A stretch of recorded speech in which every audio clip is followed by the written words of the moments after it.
Ladies and gentlemen, boys and girls, welcome back to the Strompcast episode 283. And we have friends today. We're joined by our favorite Juventus fans. You've seen them before. You've seen us on their channel before. I'm welcoming the Dive from YouTube, formerly the Turin Giants. I have Dave and David with us. How are you doing today, gentlemen? I guess okay. Oh, Yeah. I'd say Straw. yeah, decent enough. We saw an entertaining match. So It was a very back and forth affair in the first half for sure. I'm gonna also plug Danny will be here shortly. He'll be joining us. So check out Danny on Twitter there.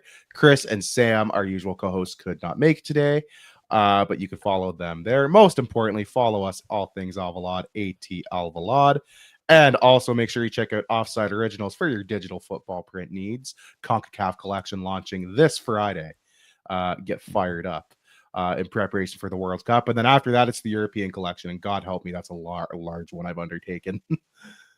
But we'll get into the game. It was a 1-1. It was a 1-1 draw. And I'm gonna actually share my screen. We use a little thing called goal point in these parts, and we call goal point gospel. So I'll pull up the lineups there. So the lineup for Sporting was as follows: Rui Silva, Maxio Rujo, Gonçalo Inácio, Usman Diomande, and Vagianidis. Midfield of João Simões, Trincão, and Hjulmand, and then a front three of Pedro Gonçalves, Giovanni Kenda, and Fotis. The Juventus lineup was as follows: Di Gregorio in net, Kalulu, Gatti, and Coop Miners on defense, McKennie, Locatelli, Thuram, and Cambiaso, and then Conceição, who we're very familiar with, Yildiz, and Vlahovic, who got the goal. Dave, I will start with you, the younger looking Dave. Talk me through this game. Well, I don't know. You're both. Who's the younger one? That's for you to decide. Dave on the bottom of the screen. I'll have you start first. What'd you make of the game? What kind of stood out to you? A pretty hard fought 1-1 draw for Sporting for sure. I felt that Juventus kind of dominated at times in this game. Yeah. For the record, I am the older one. Okay. So I'm blaming his cheap Halloween mustache on that one. Hey, even the mustache is gone now, man. Everything is short now. But no, what did I think about this game? It's a 1-1 draw. Yeah. You don't feel great about it, especially knowing when your team could have. If you look at the numbers, probably should have maybe got a second goal out of it. Mm-hmm. So it's a bit of a tough draw. But we have to look at things in a bit of perspective in the fact that we've had a new coach now for 5 days, and this is the second game in those 5 days. Yeah. I'm looking for trends more so than I am results at this moment. And at least there's certain trends, again, from the Juve perspective, that are positive. Now, from a neutral perspective, a Sporting perspective, you probably don't care as much about those. Yeah. You don't care about the background. You're looking at what was on the pitch. And for large portions of the game, it was entertaining. Yeah. Others not so much, but it gave you a bit of both. So from a neutral point of view, it was decent. There was ups and downs. It ended up in a draw. Nobody comes away with it, and you kind of move on with your day. Yeah, I think that's fair. I think luckily for you guys, we didn't get that second goal, the one that hit the crossbar, because I feel like that would have killed off the game almost. Could have, because we were very much on the front for that first 15-20 minutes, and then after that, it was very much one-sided at times. It felt like your goal. I felt like it was coming. Like you were all over. You forced several really good saves out of our keeper Rui Silva. David, I'll pass it off to you. Any big standouts from this game? I actually beforehand wanted to say I echo actually a lot of what you guys said. The first 15 minutes, I think you absolutely dominated the game. Mm-hmm. And that was my biggest fear, because you have that quick energy. You have the speed of Coenda, Gonçalves. How long is he there already? Trincão, very progressive. Your midfield is honestly, Hjulmand is able to still somehow pressure teams into the box, put pressure on them.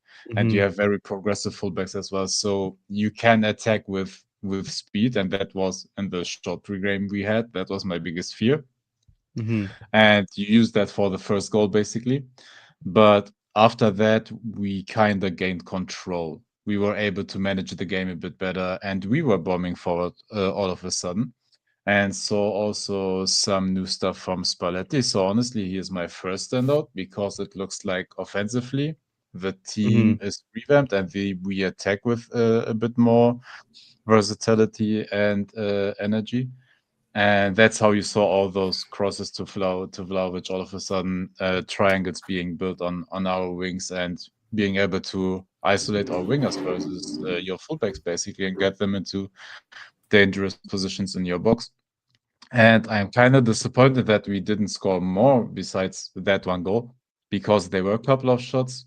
Granted, they were very hard shots and not like high in terms of expected goals. But if we were able to notch that one more goal, I think we had enough control over the game to carry a 2-1 lead, so to speak, towards the end. But also on the other hand, we were lucky that that shot hit the crossbar and didn't go in. So all things considered, I still think the 1-1 is fair. But I liked, from basically after you guys scored, we had control, and quite frankly, Vlahovic was our best player today, which we don't say a lot in. He was a constant threat. But he was a constant threat. He lot of through balls, dropped deep, so he was my second standout. And Yildiz, who wasn't fully fit, still was somehow able to get isolated to in his 1v1 duels and create danger. So for me, it was Spalletti, Vlahovic, Yildiz. Those were our standouts. And for you guys, you have a very good front line.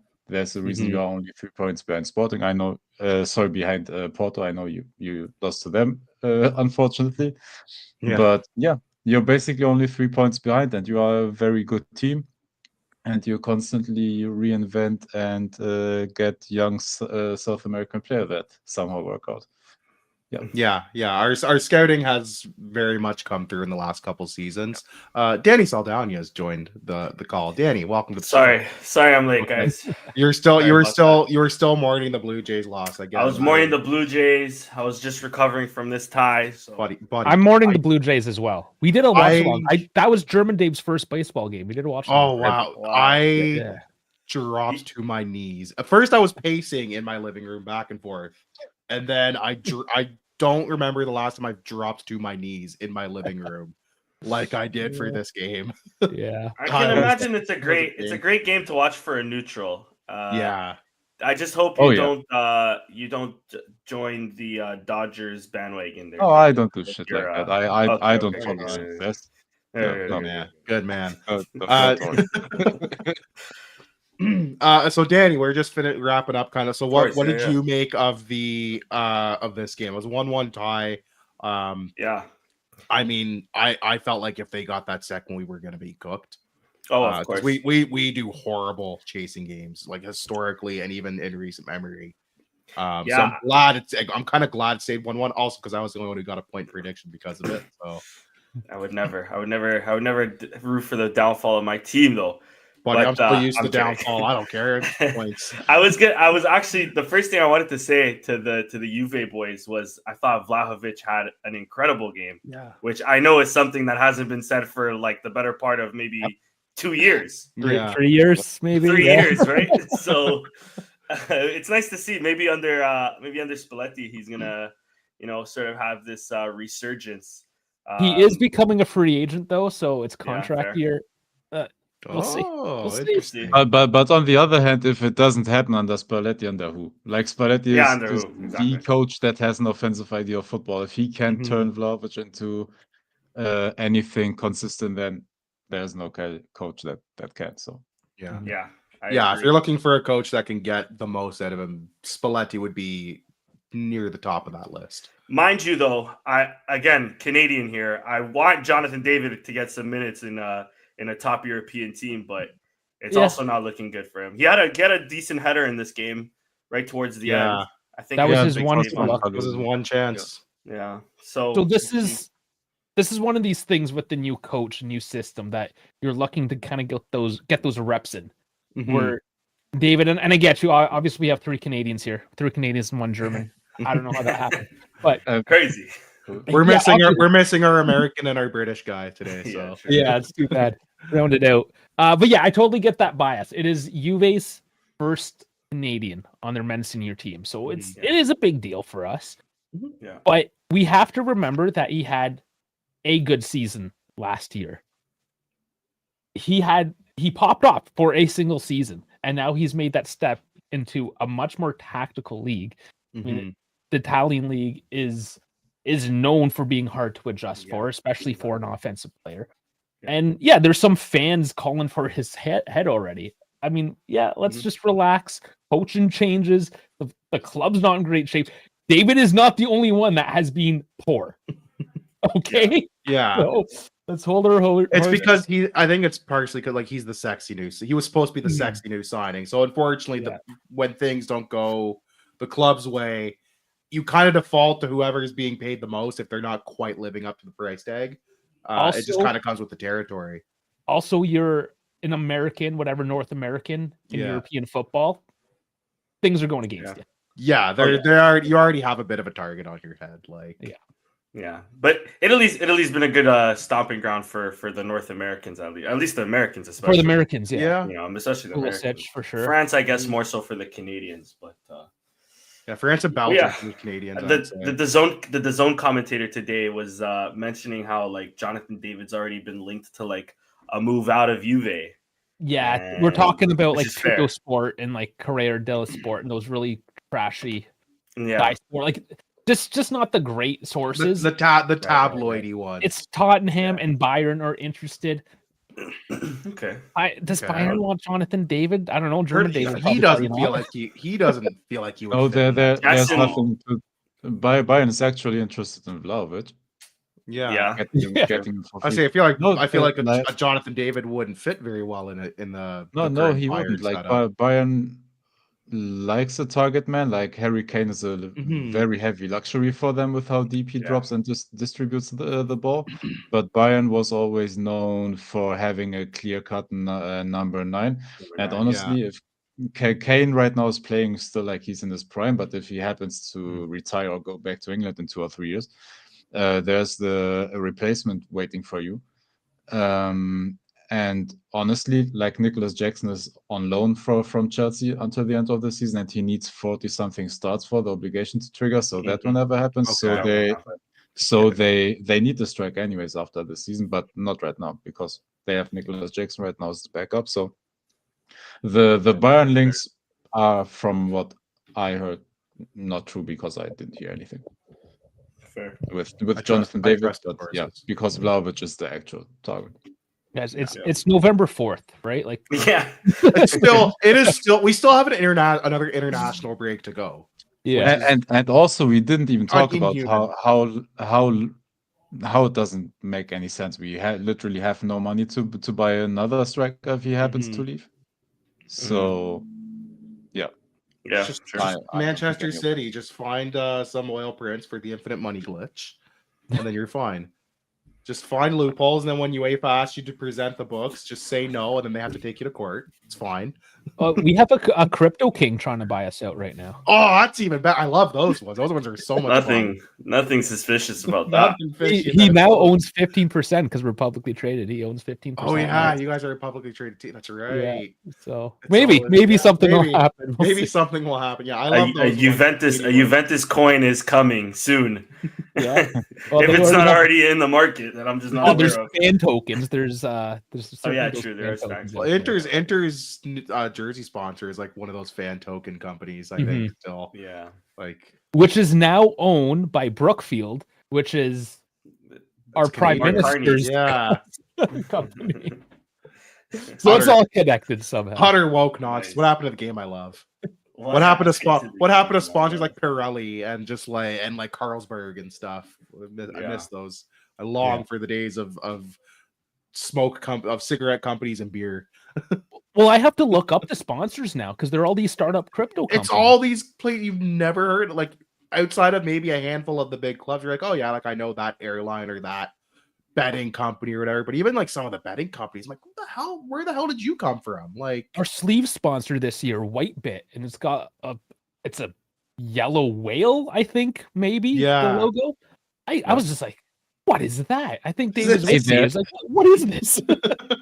There's nothing weirder though than Chelsea's weird sponsorship story because they are owned by Blueco.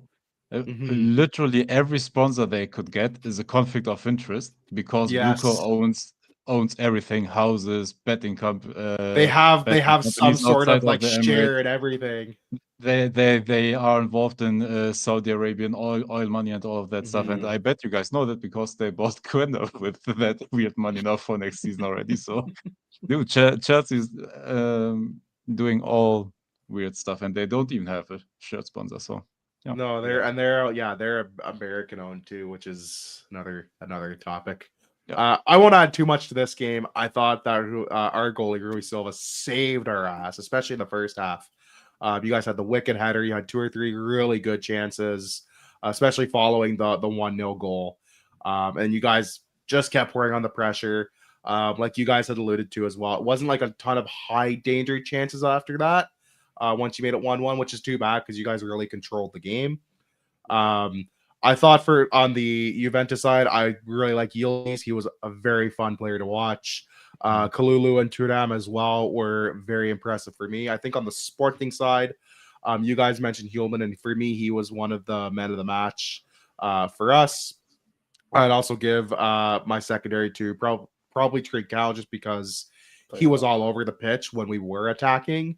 And he's consistently been one of our best players. I remember when we played Juventus in the Europa League a couple years ago, we were like, we were on the show and I was like, I fucking hate Trincao. He's so useless. And to see him blossom into the player he has now, like regular national team player, actually getting minutes with the national team, being one of the best players like in the Portuguese league and putting in good performances in Europe. I'm like, oh, look, I remember when we first started this, how we hated you. Look how far we've come. Who would have thought?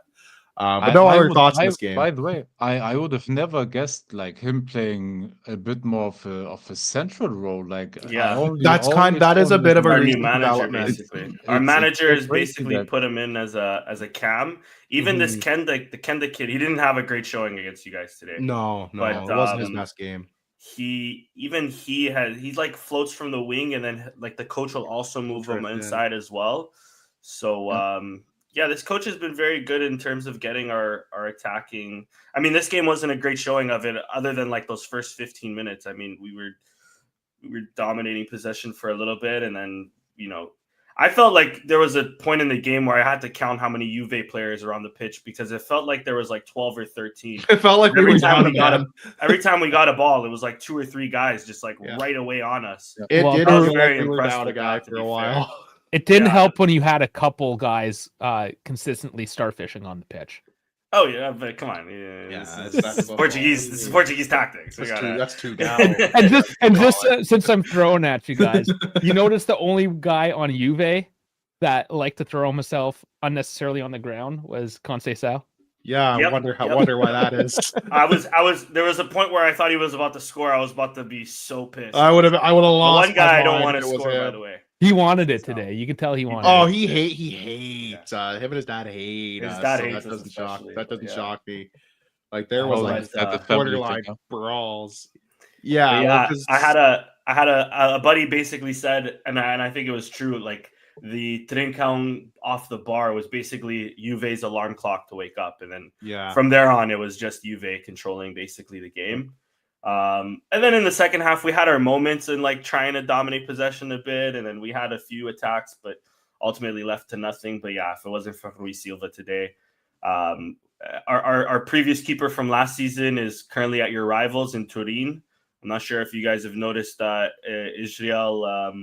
What's his last name? Franco Israel. And if we had played him, I assure you, this game would have would have been like 5-6-1.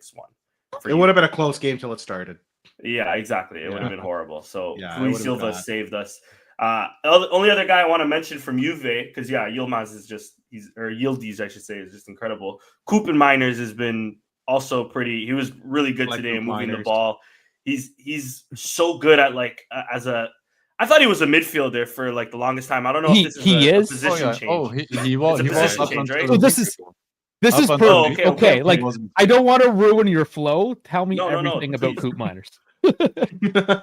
Yeah, I like I him. like I him. like him a lot. He's he's good. Like I said, I thought he was a midfielder, and then the way he's just like collecting the ball deep and then just dishing it out, I was impressed with. So It's yeah, almost like our reverse Zeno DeBast from last season, where Zeno DeBast started out as a center Yep. center back, and then it's just like to we're gonna midfield. chuck in central midfield, and it worked.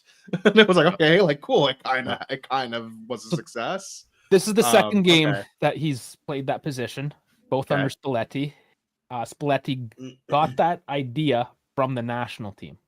mm. Oh, from Coop watching Miners. the Dutch. Okay. Yeah, so Coop Miners for the last season and a quarter, for as long as he's been on this team, he has been an absolute pylon. Fair enough. The That says a best- lot because Adrian Rabiot was on this team for up until not too recently. Yeah, he offered physicality. He had a use. I'm not going to get down to the Maxiletti tactics. You can go to a Milan fan channel and discuss that. Yeah. No, like Coop, and oh man, I'm sure there's just people punching the air, just listening to you guys say good things about this man. Yeah. This has been bad. I thought it was great today. To be fair, It wasn't bad. No, it was not bad at all. Just like it's the comments. Yeah, it's my buddy Jesse, and yeah, I felt that Blue Jays lost. Jesse, we're used to it. When my buddies aren't used to the sports stuff, and they're like, I'm probably the calmer one, and they're like, man, you should be more devastated. It's like I'm devastated inside, but this is also not my first time. I've seen some painful losses, so Yeah, that one, it was so close though. That one felt different. that felt like Yeah. a snatch. That felt like a snatch defeat from the jaws of victory kind of game almost. Yeah. Yeah. Anything else anybody has to say about this game? Because we'll get into Champions League standings in a bit before we get into that. Because I'm actually curious as to where everyone is sitting in the table at the moment after that. Guess just one question on Hoylman in reference to the connection with Juve. Mhm. Do you guys hear any news on your end? we do. That- Yeah, We Okay. do. We hear in it every the once in a summer, while. especially, it was pretty loud. The summer it was pretty much Juve, was and then Man United. Man United, were which we interested. kind of expected the United connection Yeah, because of the the coach. ring. Juve, I wasn't too surprised for Juve. I was surprised there wasn't more Italian teams because he has a history in Italy. But yeah, we weren't surprised. We hear those rumblings every once in a while, but it sounds like if he leaves, the soonest will be at the end of this season into summer transfer window, possibly after the World Cup, even. Yeah, But yeah, we're not surprised because they want 60 million euro, which people want him. There's definitely Juve fans out there like get Hoyman, but I'm also like, where's the money? Yeah, And is he worth 60 million? I don't know. What would you put a value on for him? I mean, I think it's going to be kind of like the Jokeres saga where we start off at like ridiculously high and then we probably end up coming down like somewhere between 10 and 20 million cheaper, which is usually how we've kind of operated with a lot of our larger transfers, because we kind of start out almost unreasonably high and then it comes down to this is probably a middle ground for both clubs where maybe we feel maybe Sporting feels it's an underpay, and then maybe the other team feels it's a bit of an overpay, but we're adults and we're trying to meet in the middle ground to get a deal done. So I think he'll probably go for between 40 and 50 with maybe some potential bonuses tacked on is usually how we go. A lot of our transfers are like 40 or 50 million and then like 10 million in like potential objectives.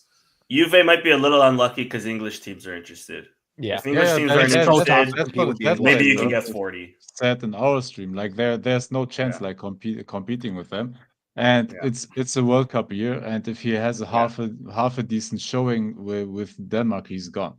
Like he will be gone, and he will even earn you guys 10, 15, 20 million more if he has if he has a really good World Cup. Absolutely. Honestly, I'd be more interested in Diomande, but he was about to go to Crystal Palace until that crashed down. But I'd take him.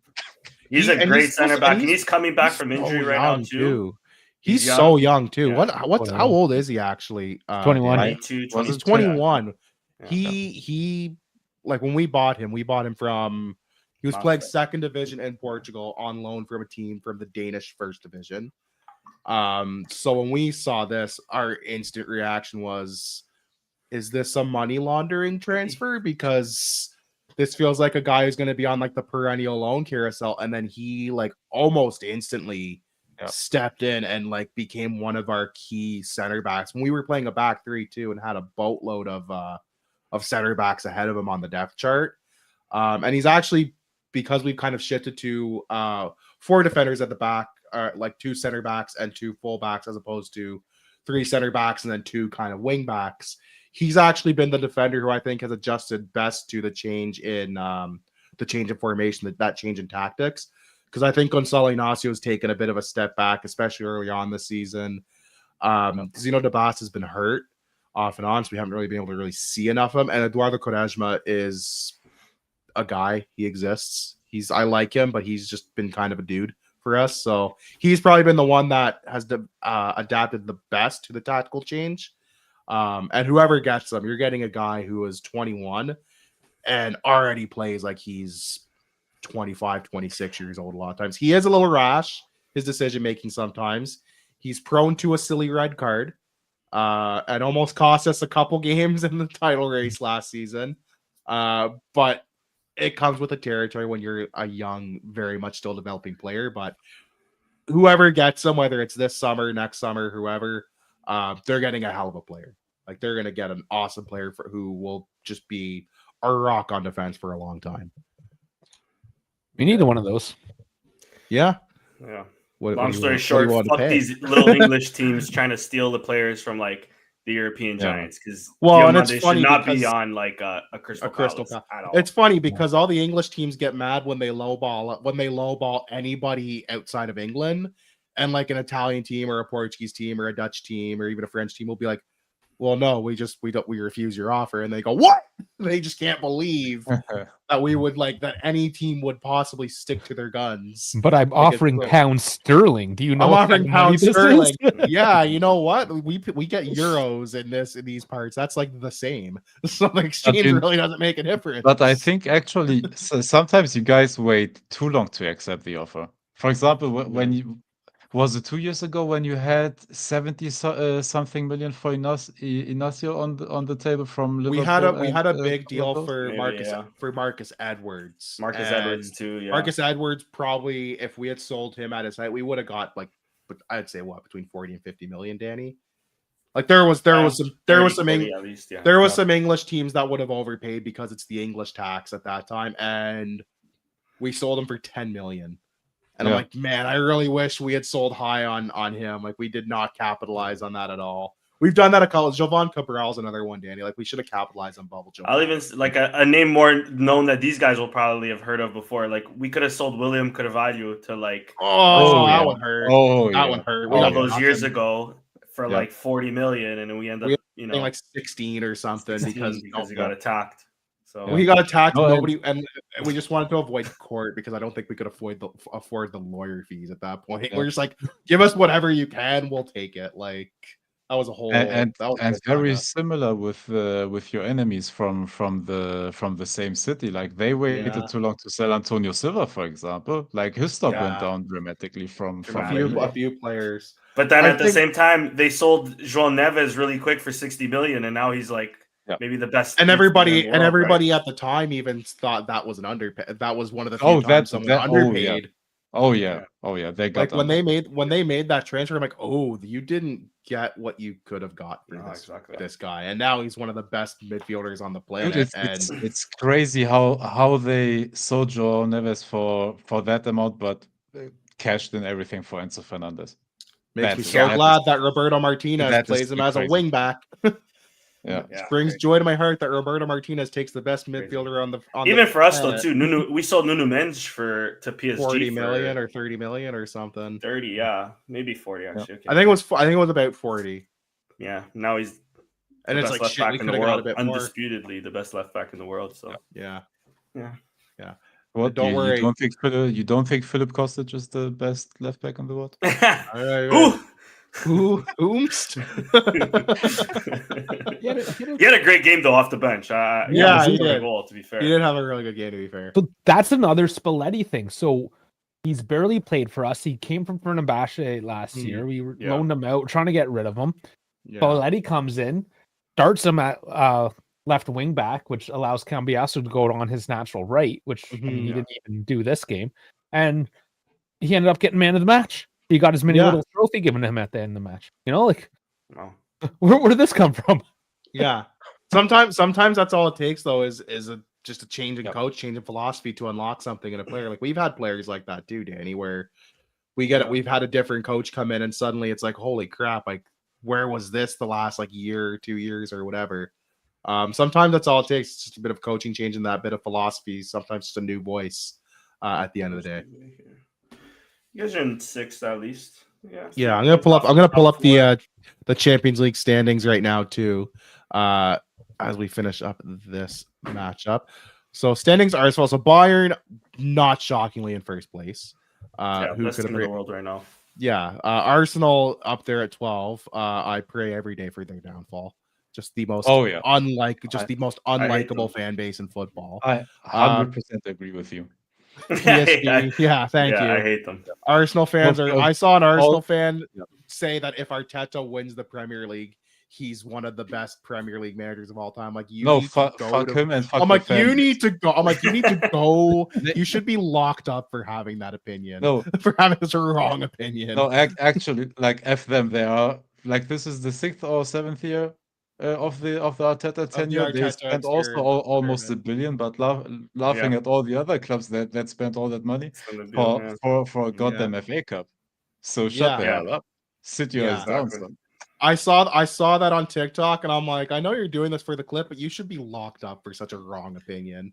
That is blatantly wrong. I don't want to quote him anymore because now he's a rival coach again. But Jose Mourinho once said this about Arsene Wenger, and I think it summarizes Arsenal as a club, but they are the specialists in failure. Yeah. There's a reason Arsene Wenger in his autobiography did mention Jose Mourinho one time because he knew he knew. There's a reason why we're not going to mention him anymore. Yeah, you guys better beat him in a few weeks. You also know what Arsene Wenger didn't mention? A European trophy. Yeah, crazy. Mic drop. Great. That's true. That's very true. Fuck Arsenal is what I want to say.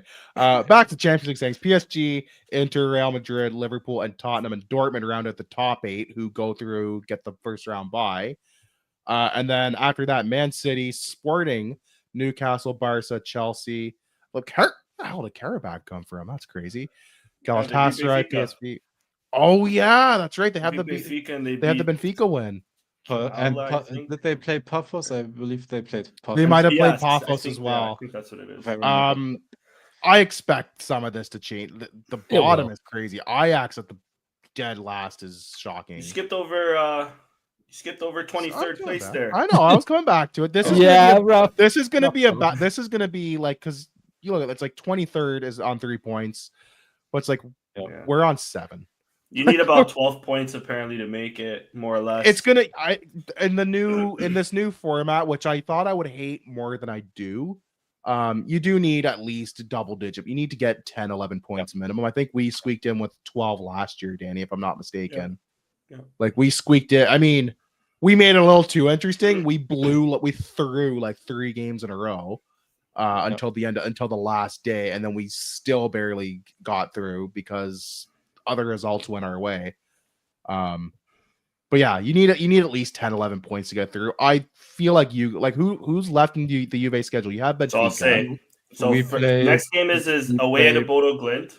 Yes. And then you get Paphos. And then it was Benfica at home, and then it's Monaco away. Yeah. Here's the thing with Bodo. You can get a lot of points out of those games. Yeah, we can. But what people don't realize, I don't panic because of the 3 draws. That's why I don't panic yet, because it still should be. We also have a tough schedule coming up now. Like we get all our killer games. Like this was one of the games we were big concerned about. But we get like Bayern, we get PSG, we get Bilbao away. I think like we have a murderer's row. In terms of Juve though. Let me just say, January 21st, 2026, a guaranteed win, boys. Let me just put that out there in the universe. How is this guaranteed? Because I'm hopeful that it's guaranteed. It's guaranteed because Danny hopes it is. That's because we want you to beat Benfica. Yeah, we need. Yeah. What are your thoughts on the upcoming games though? Where do you guys think you can? The Bodo Glimt is in the Arctic Circle Yeah, at the end of November. And that's these gonna are be a pretty boy task. Italians and It Europeans. is, Yeah. Dave, but Tottenham was able to win in the winter at the Arctic Circle, so I'm just we saying. should. Can Do you not do it on discount- a cold Wednesday in the Arctic? Is what Do we're not- saying. London, Yeah. London I is know. different than Turin. Yeah, Yeah, London weather is different. Benfica, like we don't do well against Portuguese teams. Benfica. that's not true. You beat us last time. Yeah. That's not We true. struggle. And a few times You before guys, that. you guys do. You Yeah, guys, no, it I is, feel yeah, like I hear you. tend to be very evenly matched with Portuguese teams. That okay? That's fair. I think would be a more fair assessment That's than fair, you guys yeah. struggle. Sure. This Benfica team to me is not that special. This year, like they're very beatable. They looked awful in Europe this season, especially like they barely qualified for Champions League. Like getting through some of the qualifying stages. I think that's a game that is definitely winnable. I think you guys should absolutely be beating Paphos. That should be the That for sure one. that for you guys is our Kairat at home? Almaty game. That's the game you can't afford to drop a point. Yeah. Like you need at to get the home? full points out of that game. Like we had our first game against Kairat. I'm like, if we don't get full points out of this game, we might as well call it because we're not gonna get a more like gimme game than that on paper. Yep. No, I think we should get 10 points out of these games. I think we will beat Yeah. Paphos. I think we will beat Bodo. Mhm. I don't want to make false promises, but we absolutely should. Yeah. And honestly, I think we should beat Monaco because they are trash defensively so far. The second Yeah. you press them, they can't pass the ball outside of their box or from their defensive line, and they leak a lot of goals as well. So I think I'm pretty confident that we will beat Monaco, and then Benfica. Who knows? If they stay in that form, we should beat them as well. But Yeah. that's why I That's tight. say like Yeah, the should Monaco Benfica games are That's why probably I the say, only like, tossed up games. 10 points should be doable. Yeah. If I know Mourinho like I know Mourinho, he'll also set up Benfica to at least draw. Oh yeah, you're getting Mhm. terrorist. Oh, That's it's 100 that's why I say the Monaco game Yeah. I expect that to win, but the Benfica one will be. Listen, I have you guys and Rabona on speed dial because it's like at least every year or two, I'm calling one of you guys up, you know. Yeah. and we're gonna play. Like, and today wasn't a bad watch, but it was still a draw. This is what happened. Yeah. We get Yeah. all excited. We do this collab, and it's like, well, it's you know, It happens. It happens. Oh well. When we Yeah. played you guys last time, we did the watch along for the second leg, and like yeah. you guys got to watch me like you got to watch the breakdown of men like live on the internet. You got to see the hope slowly fade from our eyes. That was me on Saturday. As we just kept wasting chances. I'm like, we can win this game, guys. Come on. Yeah, Saturday that's was, always true. when Jamie, are you saying when Jamie Vardy banged that one in right towards the end? Yeah. Is that what you mean? What are you talking On Saturday, about? you said Saturday. Oh, you're talking oh, okay? You're against Gat. No, I'm talking about the Jays game. Oh, the meant to- Jays. Oh, sorry. Yeah, I was 'cause talking that about- live stream. I was as talking well. about- Listen, Yeah. I'm trying I to was talking forget about about- that. Listen, I was But talking about yeah, when we went on but- their but yeah, channel and we letting watched them Jamie play Vardy's- Sporting. But yeah, letting Jamie Vardy scoring is It's pretty bad. It's pretty in the year A 2020. 39-year-old Jamie Vardy. I wasn't even upset. I'm like, that's Vardy versus Gatti. I'm like, that's about Fair right. enough. Yeah, Yeah, fair. No, I was thinking about when we came on to their channel and watched the second leg of the Juve Sporting Yeah. Europa League game, and they just got to watch the hope leave our eyes. We kept missing sitters and just like wide open nets, and it was like, fuck this team. What do We were watch? pretty anxious as well, though. Like, It was a very back and forth game, and I'm like, it was right there for us in the taking. We made it very interesting. But in true Sporting fashion, we only made it interesting enough to let the Sporting fans down in the end, because that's what we do very that well. was the late goal, though, too, wasn't it? The winner. Yeah, I think so. There was one. The first leg was a late goal. I remember because it was like 1-1 or something ridiculous for the longest time. Okay, if we can get out of here with a tie, we go back home.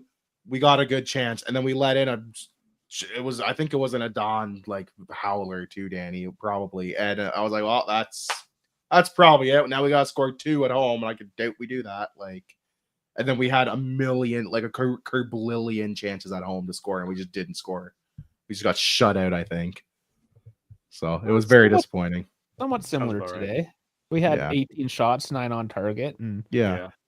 you know, That's how she goes, right? That's sometimes you get that. Like you just get a game like that where you can have a million shots, you can have no shots. Like I was watching Welcome to Wrexham, and it was the episode where he's like, "I'm gonna show all my friends soccer for the football for the first time. It's gonna be phenomenal. We're all on this bar," and then it's the most boring 0-0 draw you've ever seen. And he's like, "Not the game to show them." He's like, "I wish I had shown them any other game except for that game." But that's football. That's the way it goes sometimes. Like you said, sometimes you get some crazy stuff. Sometimes you get nothing. Danny, I'm going to pull up league predictions for us because you guys did not have a great week this week. In a second, I'm going to pull that up and you guys can see how we do our predictions madness. I'm the reigning 2-time predictions champion, by the way, and I am tied for first again because we predicted. I predicted a draw. I was the only one to get a draw. I didn't get any goal scorers. So Danny, Chris let himself down again. He didn't predict. Yeah. It I think it's Jover for him at this point. You predicted 2-1. You didn't get any goal scorers. Sam predicted a 3-1 Sporting win. Got no goal scorers. Well, I only got the 1 point. I got the 1 point for getting the draw. And if you guys are wondering, here's our scoring system. So you get a point for the actual result.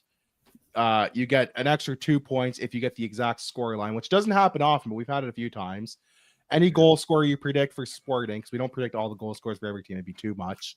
We give a point, and then we've decided to add a rule where if you predict an own goal and it hits, we give you 3 points. We haven't got that. We haven't got that yet. I predicted own goal a couple games ago, and it almost hit. And when we do that, it's going to be like a glorious day on the podcast. That should be worth 10 points in my opinion.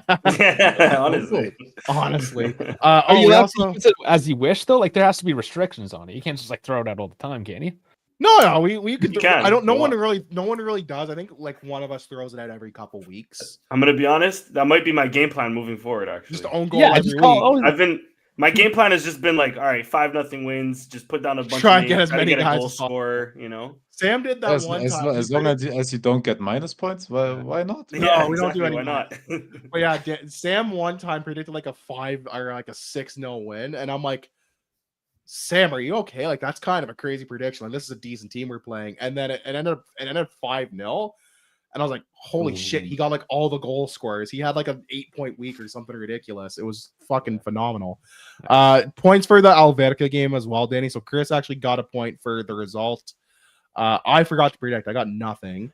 Sam got 2 points. You got the goal scorer and the result.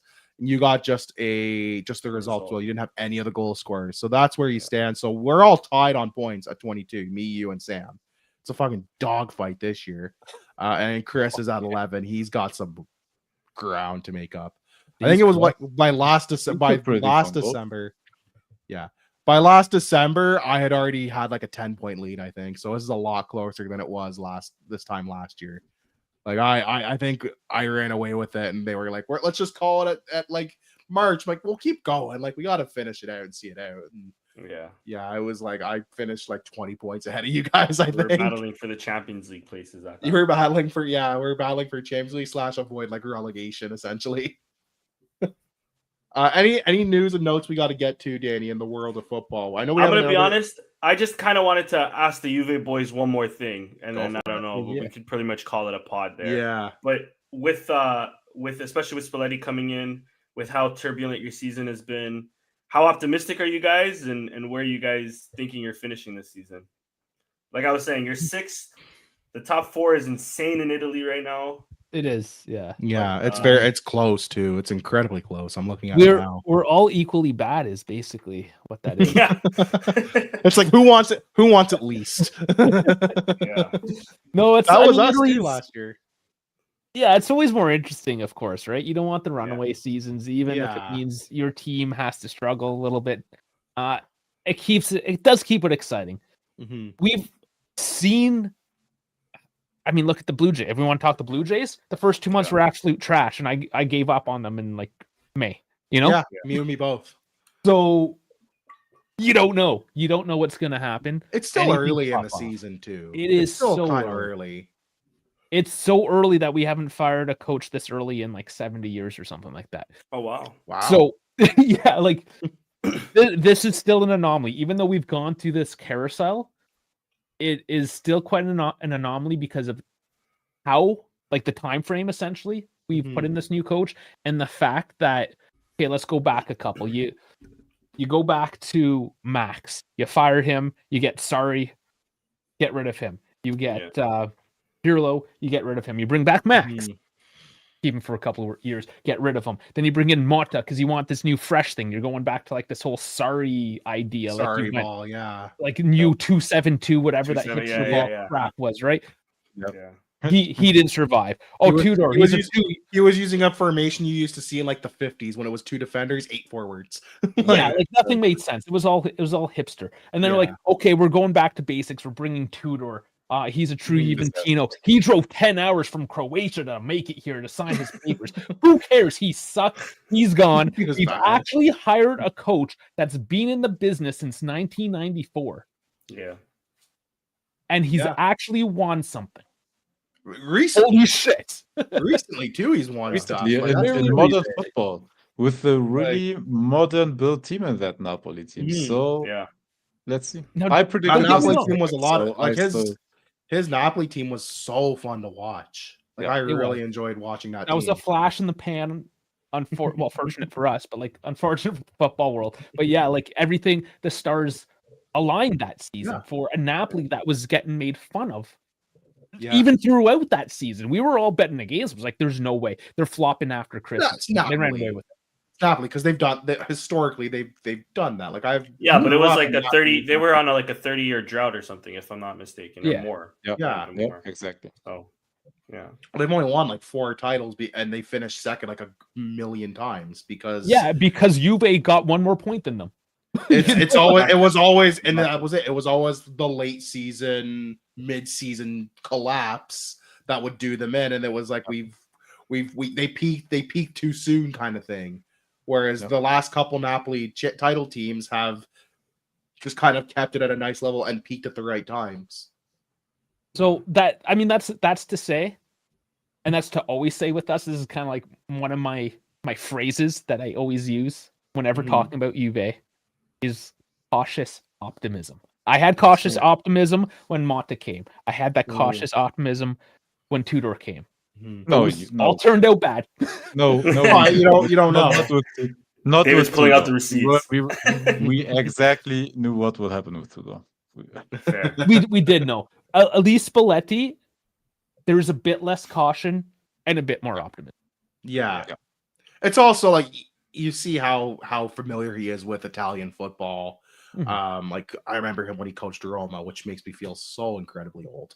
That's 20 years ago. That's 20 years ago. Jesus. But yeah, like he's been synonymous for me with Italian football. He's always coached in Italy, and that's the kind of coach you want, who is familiar with the league, is going to be familiar with a lot of the players, has recent success in Italy, which is something to go off of. So hopefully for you guys, he's a longer term solution than some of the recent coaches. Next 2 years. We were kind of used to the coaching carousel. We were kind of used to the coaching carousel for us. Like up until before Ruben Amorim, we went through coaches like a kid goes through shoes. Like, I was gonna say unbelievable. If in 2 years he's out of a job and Spalletti is gone too, you guys should look at Ruben Amorim. He plays 3 at the back, so I feel like he'll be perfect in Italy. How long was he with you? Football. 3.5, 4.5 years, I think. Yeah, I thought it was a little bit. Yeah, he was for like 4 and a bit years because United had to come in and decide, hey, fuck you guys. Yeah. Literally a year ago. Literally almost exactly a year ago. Yeah, that's true. And we almost cost us a title. Actually. Wherever he goes, he will get a better midfield than Casemiro and Bruno Fernandes. Yeah, true. Yeah. It's also I feel like anybody. They look decent now, though. But I agree. No, I feel like anybody taking how crazy is it that they want him fired, but those are the tools they give them, and they literally bought him 0 midfielders that fit his system. Yeah, exactly. Sounds a lot like a couple of coaches. And had.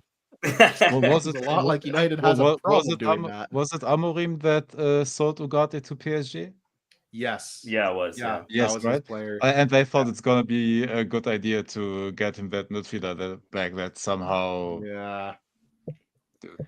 Man United. The fact that he apparently went on record in a team meeting and said, "You're not even half the player you were when I coached you at Sporting. What happened to you is diabolical work to call it a player like that, but also like fair. Like I get it. Like if you're not gonna like he knows his ass on line. I feel like even if he got shit canned from United, at this point, anybody who takes the United job and leaves, like you're giving them the benefit of the doubt because it's such a poorly run team. Yeah. Like I still don't think I still think he's a very good coach. Like it's just the Man United is toxic. It's above his pay grade. Proper players instead of getting him midfielders or actual defenders. They bought him 200 million like worth in forwards. But yeah.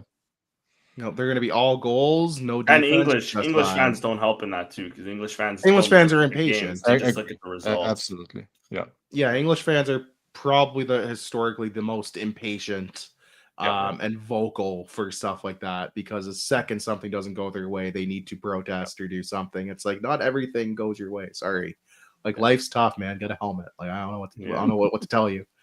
So like like I had to hear like some of these English fans like, oh, we were in the trenches. I'm like, what do you mean you were in the our Man United fans? We were in the trenches. I'm like, you guys won an FA Cup like 2 years ago. What do you mean in the trenches? Spent 600 million in the trenches is crazy. Like spending like I wish I was spending the money you guys had and had the cash flow you did and still be able to say I'm in the trenches. That's kind of crazy work from English fans. So on Juve though, last thing, predictions. I need predictions from you guys. We need balls to the wall predictions. Are you top 4 or is Como finishing ahead of you guys? No, Como. Okay, there's always a team or two. I mean, like picks out Sassuolo. We want to go back 5 years ago. Sassuolo was up there. They're in Serie B right now. Too early. Juve, just in terms, it's an existential threat to not get top 4. Yeah. You guys should absolutely be able to leapfrog. I'm looking at the standings out. You should be able to leapfrog Bologna. And it just depends on. But then that top 4 stuff, Roma's looking good. Well, it's Napoli, Inter, Milan, and Roma. So, but it's not. Roma should drop off. Yeah, I'd say so too. Yeah, I expect Roma to fall off a bit. It's whether any other teams fall off a bit at that point. Inter's still an old team as the season drags on. They stay in the champions because they're doing well in the Champions League. Yeah, they will. Their last couple years in Europe, they've been phenomenal. Like they've been in the league runs. Last year they went all the way to the last day with Napoli. But they got rid of Inzaghi now, so but they're just not refreshing their squad, right? So it's always that question: can they continue? I mean, Milan is probably most likely to keep up because they are not in Europe this year. Yeah, they have Max and Adrian Rabiot, so there's really no reason why they cannot continue to make this push. Yeah. Those two are a deadly combo I'm seeing in Italy. Yeah. And I mean Napoli again, or they we played them and we played them really well. Like we lost 2-1, but we matched up since then.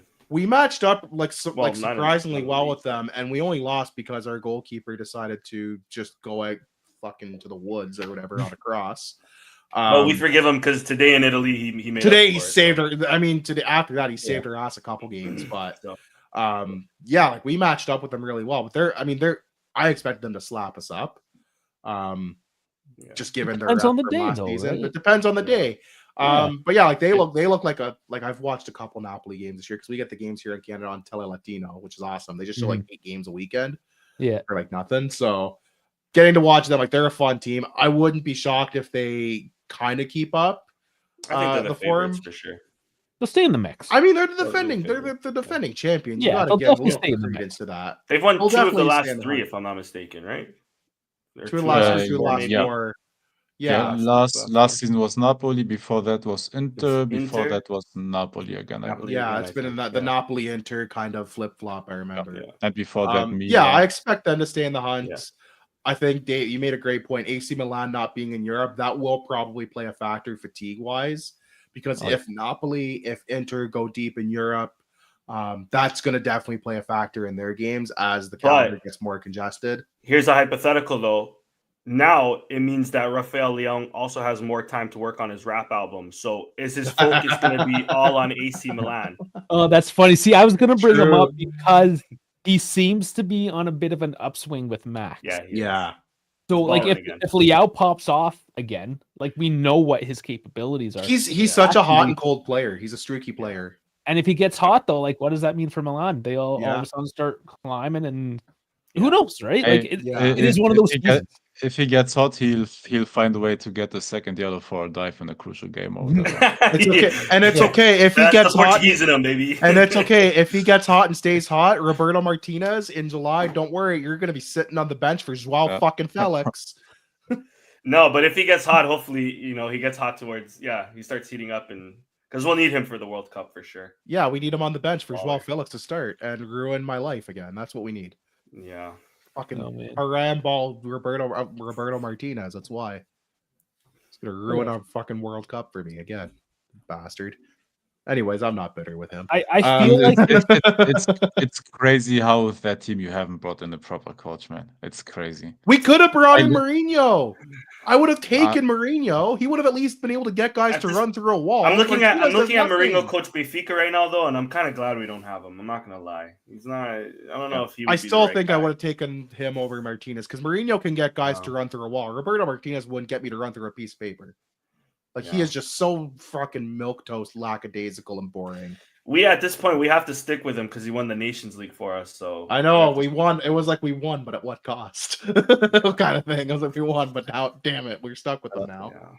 So we'll see. He's only got a contract till just after the World Cup, and then who the hell knows? Yeah. Ronaldo picks the coaches anyways, I think. So what does it matter? Yep. That's true. Him and his agent pick the coaches. I'm pretty sure. So what the fuck do we care?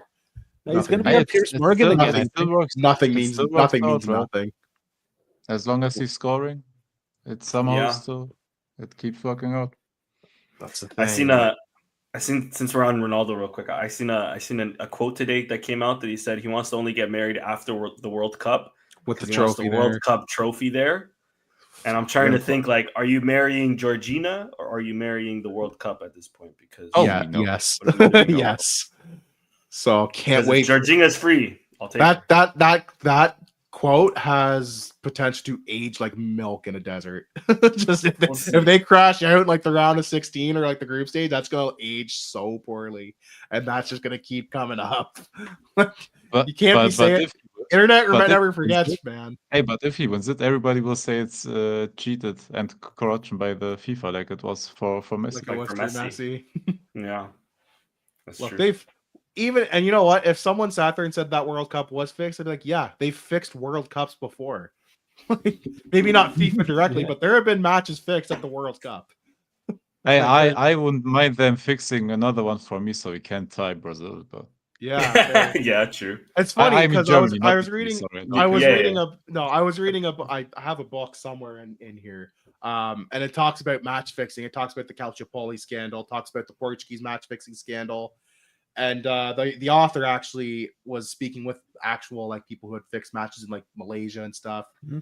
And one of the match fixers invited him to the World Cup when it was in Germany. And he says, "I'm going to fix matches at the World. You're going to kind of sit in on my meetings, but not sit in on my meetings." So he'd be like the next table at like a restaurant listening. And he'd go, "Okay, like I heard you guys talk about this game." And I remember the one game they talked about was like Ghana Brazil, like a group stage match or something. And he's like, "Oh, what's gonna happen? Well, it's gonna be Ghana's gonna lose. Oh, so Brazil's gonna win? No, Ghana's going to lose. Well, what's the difference? The difference is we have players on Ghana that will ensure that they will lose, and Brazil will win by at least 2 or more goals." And he's like, didn't believe this guy when he's telling me all this shit. And he goes, all of a sudden I'm watching the games and I'm like, oh fuck, he's not kidding. This point spreads are actually hitting, the results are actually hitting, and it's crazy to think like how deep it goes. Anybody who's listening, go read The Fix by Declan Hill. It is hilarious how comical and how bad match fixing actually got. Like there was a game in Italy he referenced where someone took a shot on goal. The agreed upon result was supposed to be like a 0-0 draw or 1-1 draw. And someone took a shot on goal, and one of the coaches gave it away and said, "What the fuck is he doing? Does he not know what the score is supposed to be?" on the sideline. And I'm like, oh, that's not good. It's unbelievable. But But yeah, go read that book. That's one of my favorite books to have ever read for football. It's a top one. Declan Hill's phenomenal. Shout out Chauncey Billups since we're here. Shout out to Yeah, man. that's gonna get Shout so out to messy. you. That is Yeah. gonna get. There's gonna be so many more And- names. and in that Terry email. Scary Rozier. Terry. Yeah. Terry Rozier and yeah, that's gonna get so messy. There's gonna be so much more that comes up. They barely scratched the surface on that. I guarantee Dude, it. the whole backstory is crazy, and how Crazy. that Right? bookie or casino, whatever it was involved in. Dude, that's gonna be huge. That's Yeah. gonna be. There's gonna be so much more that comes out with that, and that's only the first. We're gonna see so many more names. I guarantee it for that. Yeah. Danny, have we got any other news and notes before we wrap up the stream? Just the only other thing other than like the women, if you want to have a quick laugh at how we lost over the weekend, 3-2. Oh, that was It was painful, a horrible the women's thing. team. Only other thing I wanted to mention, since we have the Juve boys on as well, not only did we tie this afternoon or this evening, we also tied in the morning the youth teams. Oh, the youth boys Another also 2-2 tied. Yeah. Youth Oh, teams, good 1, call. 2, Yeah, 2. yeah. Yeah, I forgot. It was about 2-0 if Good. I'm not mistaken for Juve. The kids brought it back to 2-2 at least. So Very interesting. our B team manager, I don't know if you guys are aware, but our B team manager is apparently being touted as like the next head coach for another Portuguese team. Our head manager right now is being touted to going to Wolves. So Well, because Wolves is just Portugal Damn, anyway. Wolves and Portuguese coaches and players, man. Yeah, That- yeah. I don't know. So Wolves. we'll see I'm what taking happens to there, calling but Wolves the Portuguese B team because that's all. it's they do. annoying They're all because Portuguese Sporting's guys. not even like in first place. Our manager's been like, said He's to been be like fine. the He's been worst good. of the big three in Portugal. Yet he's the one being like said Yeah. that he's going to Wolves, whereas the Porto manager, who's actually killing it for them, not a word. It's not always fair us. life we live over here. So was us. But that's all I really wanted to mention there. That was about it. That's fair. I forgot about the youth boys playing today as well. That's a good shout. Yeah. Fair enough. All right, we're gonna wrap up here. So make sure you follow Sam here. He couldn't join us. Please make sure you follow Chris. Follow Danny. Follow myself always. Make sure you follow the guys here as well. The Dive at the Dive Thank Sports. Check them out on Twitter, X, whatever the fuck you want. All of them. We're on everything. They're on everything. we Just throw look it all in them the up. basket. Yeah. And I'll have their YouTube as well in the link in the description if you're watching on the YouTube side anyways. So make sure you check them out. They're our favorite Juve fans. We always love getting together with them. Nice. Check Fun. out Offside Originals as well for your digital football prints. As I said, CONCACAF collection coming out soon in honor of the World Cup. Thank you all for watching. We will see you guys hopefully soon. When's our next game, Danny? We have a game this weekend, no? Saturday. I believe Saturday, you. I I wanna say. haven't looked. I want to say And then Saturday. because I know we have that stupid international break coming up. That's Saturday. why. Yeah, Yeah. Saturday to Santa Clara, and then it's international break again. Fuck. And I'm- since I'll we're be here, so Juve I will be so glad when they can Derby get this that weekend. I next just noticed on Saturday. Who's Juve Juve playing? Torino. Ooh, Yep. you Spicy. get to see the Sporting goalkeeper in net. I think this will. Yeah, I was gonna say. I don't think he's starting for Torino first and foremost. Oh, But is he not starting anymore? two, let me just say, since we do predictions as well, and we have the Juve boys on here, 3-0 Juve. I'm calling it now. Against Torino. Big win in the Derby at home. No, I'm not gonna go that ball. I'll go 3-1. It's gonna be a bit back and forth. And then The only thing is, Juve don't like scoring goals. Actually, 3-0 is kind of And we like I- letting at least go I'd in. say 2-1. yeah. 2-1. I said Alright, 3-1. I like that. I'll be moderately I like that. optimistic. We tend to Alright, do good. well against Torino. Yeah. It's weird because there's certain teams that they just overperform when they face us. It's like your boogeyman team almost. Well, a lot of teams are our boogeyman team. It's like Como, for instance, right? It's like, Yeah. hey, we're playing Juve, let's smash them. For whatever reason, Torino, even though they're our city rivals, they like it on the doesn't bottom. feel like Yeah. I like Yeah. that. Yeah, we don't care. Like even Fiorentina, they made up a rivalry. Whoa, whoa. Yeah. Whoa. Well, that's our boys. That's Those our are boys. our cousins. Those are our cousins. Fiorentina? Yeah. they're like- Apparently, I don't know how that Apparently? came about, but yeah, apparently I that's don't like. know. the- But yeah, I don't know where that. the- I'm gonna be honest. I don't know where that rivalry came as well. Because we growing beat up- them in the 90s and they got all butthurt and they're keeping it going. They got all fair. mad. Because And, like- I only the real derby is Juve Inter. That's the Derby d'Italia. Yeah, that's the the big- one that's that the really big one. matters. Yeah, so like these all ones. the other ones are made up Like Napoli thought they have a rivalry against us. Why we don't care? Everyone hates us. Every day is a derby day. Yeah. Yeah, fair. Or for everyone else, we're just like, yeah, it's another Sunday. It's just Yeah, an average. that's It's just for you, it was the worst day of your life. For me, it was just Tuesday. Like, Yeah, that unless kind of it's thing. Inter. Yeah, of course. Unless Yeah. it's Inter. That's the only time we're like, hey, it's a derby. The fact was like, oh, you have a derby coming out. I was like, do we? Oh, Do we really? We're playing Inter again this week? I thought we just played them. Like, yeah, our derbies are like us. It's like us versus Porto and us for Benfica, and that's really it. Like Portuguese football is very Yeah, of small. course. that makes sense. Yeah. It's very small, and no one's really able to break in for long in the top. Yeah, All it's right. just a tiny little beautiful country. Poor Braga, Yeah. always being around fourth and fifth place, but never being able to. They're such a Yeah. weird team because they're always right there, and they Yeah. just for whatever reason they just have not been able for the last 10 15 years just get that half a step to the next level that they need. So really quick, just for Portuguese football education, they're actually referred to as Benfica B because their fans, for the most part, are part-time Benfica fans, part-time Braga fans. So that's why they never really excel to the next level. You know what I mean? Yeah, But they always manage to steal points against us. So they're always a pain in the you know, ass like, team. I mean, they're- You've drawn They're a against tough them, right? out. yeah, we drew against Yeah. them this year. Yeah, Yeah, they're always a tough out for anybody who plays them. That's the thing. That's like our Fiorentina actually, because I don't understand where this rivalry came up either, but we're apparently their there. rivals. You know what I There mean? you go. Braga's in Fiorentina. Sure, They're in about the sure. right position too, 7th place. There you Yeah, go. exactly. That sounds like them. Thank you so much for everybody for tuning in. Juve boys, thank you for coming on. It's always a pleasure having you. Thank you. Thank you all for watching. We'll see you soon and peace.